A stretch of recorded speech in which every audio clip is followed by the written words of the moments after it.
Welcome to Resource Review. We're here to give you a clear guide on essential resources for your classroom. Today we're looking at resources for primary English.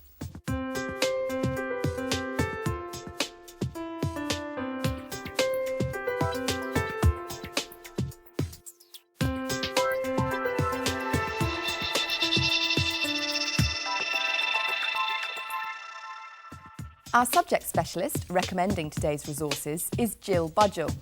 Jill has over 20 years of experience in the education field and has recently become a freelance educational writer. Joining Jill, we have Barbara Conridge, Chair of the Primary Committee of the National Association for the Teaching of English, and Adrienne Jones, an independent education consultant. In past lives, Adrienne has been a primary school teacher and LEA advisor. Hello and welcome to you all. Jill, you're our expert for today and you've recommended a wide variety of resources. We've got a reading scheme, a physical resource, as well as a website. Now, does that reflect the diversity of resources available for primary English? Yes, I think it probably does, and I certainly chose those very different types of resources because I wanted to emphasise that difference, and I really wanted the chance to be able to say all of these things have a place in the classroom and are very important. Teachers need to have a rich range of resources at their fingertips, and I think these three things are, as you say, very different and each in their own way hopefully very useful. Well, first up, let's look at the reading scheme. This is Big Cat from HarperCollins. Tell me more about this resource. Well, this is a brand new reading resource. It's over 100 books for Key Stage 1, a huge diversity of fiction and non-fiction. It includes teachers' resource books there and also includes CD-ROMs, and certainly the CD-ROMs are something that I'd like to talk about in a little bit more detail. OK, well before we go any further, let's see the resource in use. We took Big Cat to Victory Primary School where teacher Louise Newman is using the resource to introduce her class to verbs and adjectives.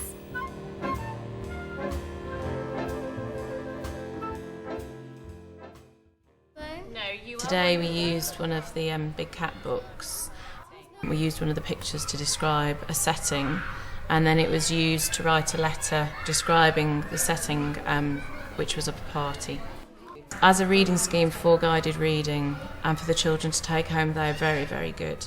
And what they have, which other reading schemes don't have, is they have very good pictures, and the stories are a bit more involved. The pigs asked, "Can we come to your party?" Catherine, are you looking? Arthur wasn't sure. He said, "Are you fantastic?" And they're very good for the children to have cues, and there's a lot of things that they can talk about. And they do really, really enjoy reading them. The garden outside. They were developing their own word choice, where the words on offer were quite limited. So they were looking at using their own verbs and using their own adjectives to describe a setting, the setting being the party and the picture. So how would you describe that? Colourful. There's some colourful party decorations in the trees. The children have really enjoyed them. There's a lot of really good information books which they've enjoyed taking home, as well as the stories. I went to a fantastic pool party. Right, what are you going to say first? What's your first sentence going to? As I say, it's not just the stories, it's the pictures and the way it's laid out. It's very accessible to the children. So yes, I do think as a reading scheme, Big Cat is a very good reading scheme.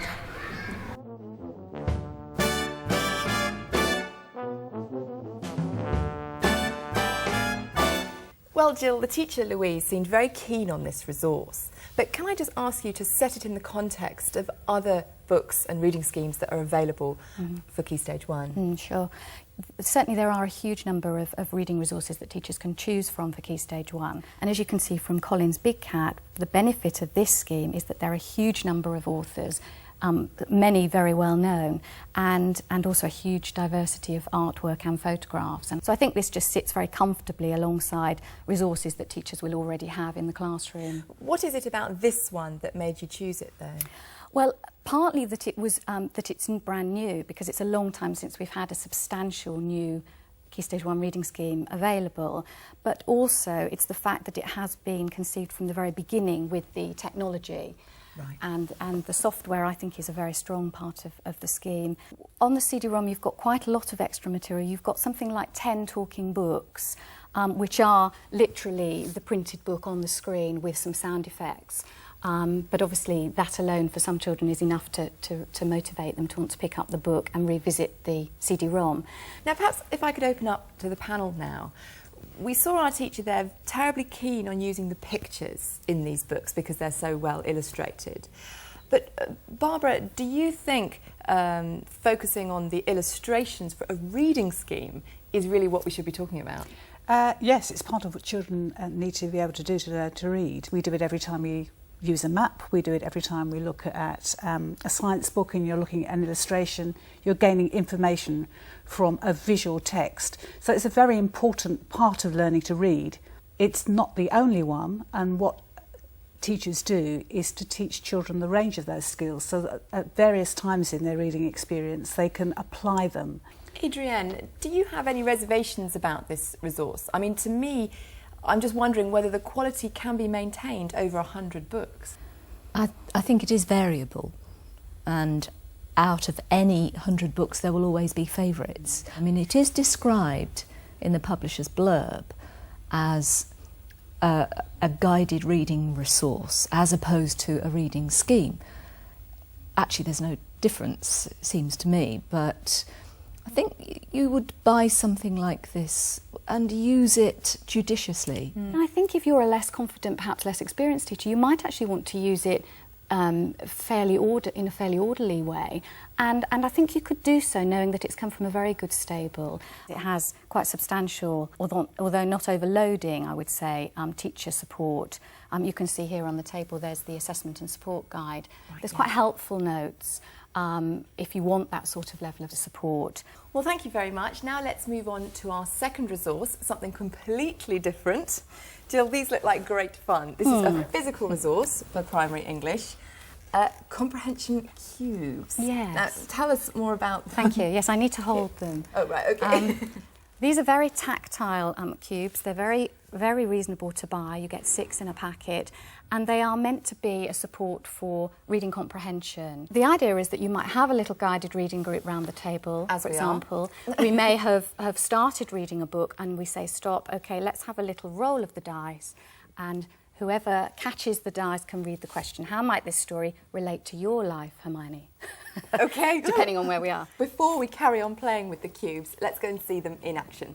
We went to Churchtown Primary School, where teacher Caroline Williams is using them with her class. Today I was doing a literacy lesson based around our topic of the sea, and I'd chosen a book called Commotion in the Ocean, which we hadn't read as a class before, and as a way of introducing it I used the comprehension cubes. In the pack that you buy you get 6 cubes, and there's 2 of each different colour, so they're looking at different levels. So the red ones I tend to use more at the beginning of the story, so they've got questions like who is the author, who is the illustrator. As you read through the book, there's different cubes that you can use with different questions on them. And it's a way for children to understand the story or whatever book that they're reading. I ask children to roll them and read out the question, so it's, all the time it's developing their literacy skills. What do the pictures on the cover tell you about the story? Some of the questions are quite challenging. Sometimes they're appropriate for the whole class, and sometimes they're really useful for small group work. The cubes are a good way to tap into different levels of learning, so some children like to be able to touch and do. If I just gave a child a question, they'd find that quite hard, and even just, you know, actually rolling the cube and touching it. But the children get satisfaction from reading it themselves and solving the problem. Because I've got them for year 2 and year 1, some of the questions are a little bit harder, so maybe I would like them so you have different comprehension cubes for Key Stage 1 and different ones for Key Stage 2. And also I think they'd be really good for whole class if they were larger. They really have loved using them, and at the end of my lesson the children thanked me for using them, so they really did enjoy them.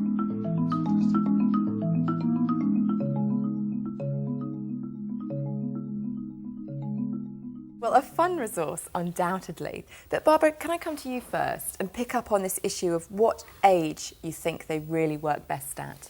Well, I think the idea works for all ages. It rather concerns me that the age bracket that the publisher suggests on the packet is 6 to 12, and I think that actually not necessarily the kind of content, the idea of the question being too difficult, but the language in which they're expressed is often too difficult. I cannot imagine asking a 5-year-old how this story relates to your life. I could ask the question, yes, but I would rephrase it differently. So, I mean, is that a fair comment, yes, really? I think it is. I think some of the questions are phrased in quite a difficult way, and I would certainly use them more, I think, with Key Stage 2. And I think if they existed as Key Stage 1, not only would you want to change some of the phrasing, but I think you'd want to make them physically larger. Absolutely. Because they are very tactile, and I think that's a good thing, because lots of children do need that kinesthetic touch for their learning, and I think that's one of the strengths. So, Adrienne, how good do you think this resource is at generating ideas? Well, I've been sitting here thinking, oh, you could do that with it, or you could do that. I mean, so ideas for you, fantastic. What about ideas for the pupils in terms of their reading and writing? I would like to see children making their own cubes and writing their own questions on it. And not just leaving it to literacy, but actually you could do questions for science, you could do questions for maths. I think any good resource actually is good for classroom use as it is, but also sparks other ideas, and that's, I think, the essence of a good resource, makes you think about other things you might like to do. Okay. So I think that is partly its strength as well. All right, well, great, thank you very much.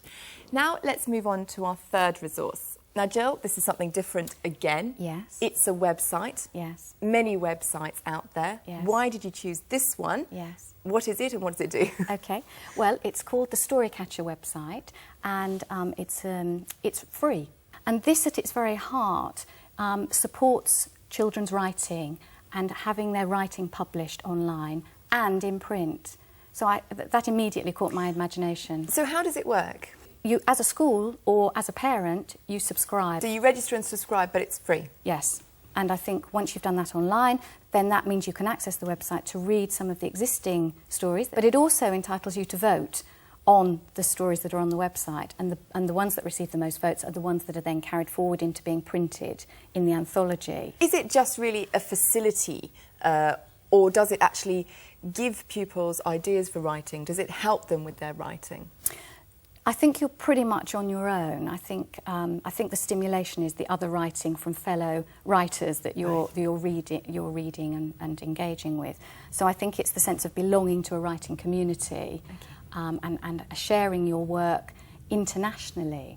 Well, Jill, 3 really fantastic resources for primary English today. Thank you so much. Just to summarise, we've been looking at 3 resources. Firstly, Big Cat from HarperCollins. Secondly, the Reading Comprehension Cubes from Learning Resources. And lastly, the Storycatcher, a free online creative writing site. For more information on all of the resources that we've discussed here today, and to post your own comments about resources for primary English, you can go to our website, that's teachers.tv/resource review, or you can email us, resourcereview@teachers.tv. So a big thank you to our expert panel for today, to Jill, to Barbara and to Adrienne. Thank you for joining us, and we'll see you next time on Resource Review. Bye-bye.